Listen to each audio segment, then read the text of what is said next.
So, anything else? Yeah, as long as it was brought up by one of the speakers, I think we need to clarify something here. First of all, I commend people who, who help out in the village. I volunteered, I don't know how many hours over at the Ivy Wall, and I think everybody knows I did that, so I don't need to reiterate that situation. But the point is that we have 150 vacant homes in this town. Mm-hmm. That problem is not going to be solved by a handful of volunteers, and unfortunately, we need to address these problems in a very professional way. And I appreciate, Pat, what you're doing, the efforts made by anyone else that's been working on these projects. But, in reality, we have to really face the fact that, last year we had a very snowy and icy season. Mm-hmm. We went over budget for snow plowing. We went over budget for salt because, frankly, we just didn't anticipate the problems that we had last season. I think we're in a similar situation today because of the fact that we've had several foreclosures, more than we had ever anticipated. So, bless you, by the way. Bless you. So what I'm saying is, we found the money then to do what we needed to do.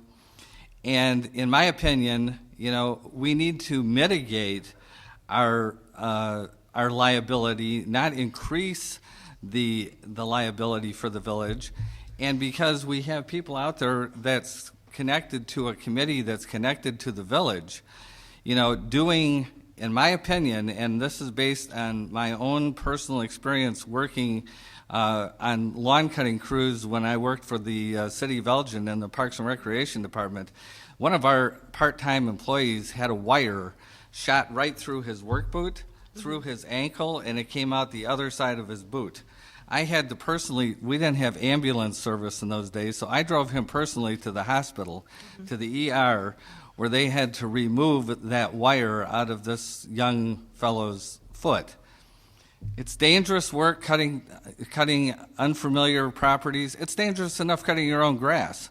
I mean, there's things that can fly out of your own grass that you're not aware of that's out there because somebody threw something out in your lawn that you are not aware of. I think it's a dangerous thing for volunteers to be doing. I think that because we do contract with a contractor to cut these foreclosed properties and these empty houses, that we're opening ourselves up to possible lawsuits from a standpoint that, okay, we're doing this on a volunteer basis for certain people or for certain lenders, let's put it that way, certain banks that actually have foreclosed on these properties. How do we determine which houses we're cutting for free and which ones we're charging for the same service? Well, I think Cindy's they're putting a lien on the homes that they are doing. Part of the problem is, and Craig Martin had mentioned this at the last CIC meeting, is it's easy to say, why doesn't the lender just come and take care of these properties? But when you have mortgages that are owned by Countryside, it's silly to think that they only own mortgages here in Carpentersville. They're across the country. They're not hiring everybody, and they would gladly just cut the check at closing. How much do we owe you? And not bother with the properties in the meantime. And honestly, President Sarto, there's danger in everything we do. And I mean this in the right sense. You could have fallen off the Ivy Wall. And you know that. And you know what? We signed a waiver, Pat. Right. And we signed a waiver to do that. We have a hold harmless agreement that I had passed out with the volunteer forms that Attorney Rhodes worked on, and so did Dawn. We have a hold harmless. Nobody has been injured in the time we go through. We make sure the grass is clean before we go in. I got my handy-dandy little bucket, go through, pick stuff up. So far, there hasn't been any injuries, and honestly, if we were to resurrect the paint-a-thon, as Trustee Hines has mentioned for next year, then we might be on ladders. But what more are we going to do for our residents and our neighbors? Yes, you can hire professionals, but you keep asking them. Let me just interrupt you. Let me just interrupt you quickly, because what you're talking about is two different things. You're talking about, cutting properties that are vacant, that are owned by a lending, Right.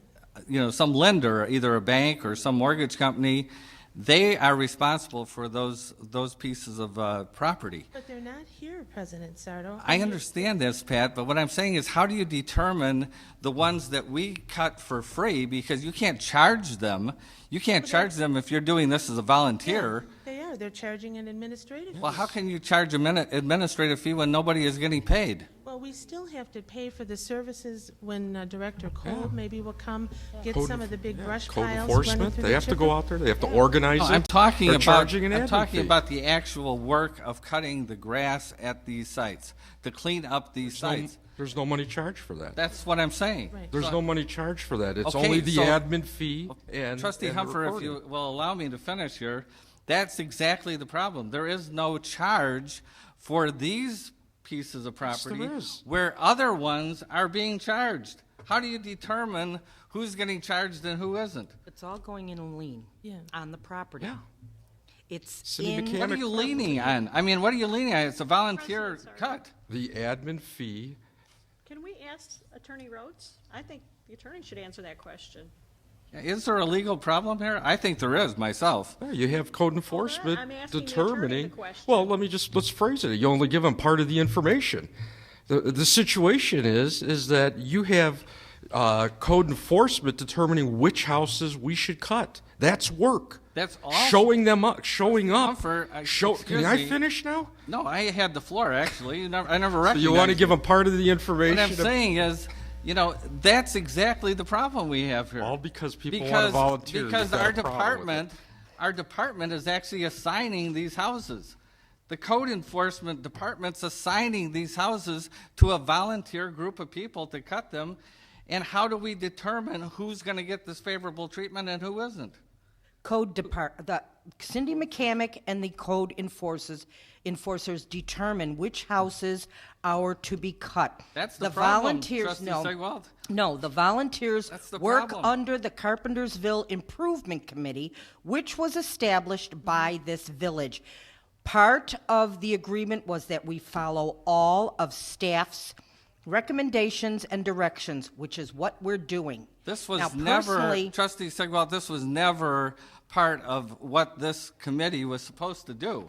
What they were supposed to do was find solutions to how people could fix their code violations that they had in the village, not go out and cut grass. You guys never were assigned to go out and be a grass cutting crew. At one of our meetings, we had one of the, Craig Martin had asked if we would be interested in taking on a few properties. And at that time, I thought, well, why don't we? Because it would, again, be helping our neighbors. President Sarto. You're helping a bank, Pat, not a neighbor. Then You're you helping a need to bank. come out and volunteer with us, President Sarto. I have to say, that is not what the neighbors think. When you have a lady that is hanging over the fence, please don't shake your head, because that's really just. What that's I'm very- shaking my head at is because what you're saying is incredible to me, because you're Let saying her finish. you're saying that the neighbors, you're doing this for the neighbors. Yes. But you're not. You're doing this for the owner of that property. The neighbors have to look at this That's right. garbage. And they day do it in all and day out. 150 homes that are vacant in this town. Well, we're out there cleaning them up so the neighbors have a better quality of so life. you've cleaned up looking how many homes so far since you started this Maybe project? 14 or 15, that's all. It's not the 150 that you're talking That about. is And I exactly the never point I'm proposed that making. we If you would. can't treat everybody equally, then you shouldn't be doing it at all. We're Precedent set. doing it on top of whatever that they're Yes, not doing you- outside you of are- the board. Oh, yes, Yeah. please, get off it.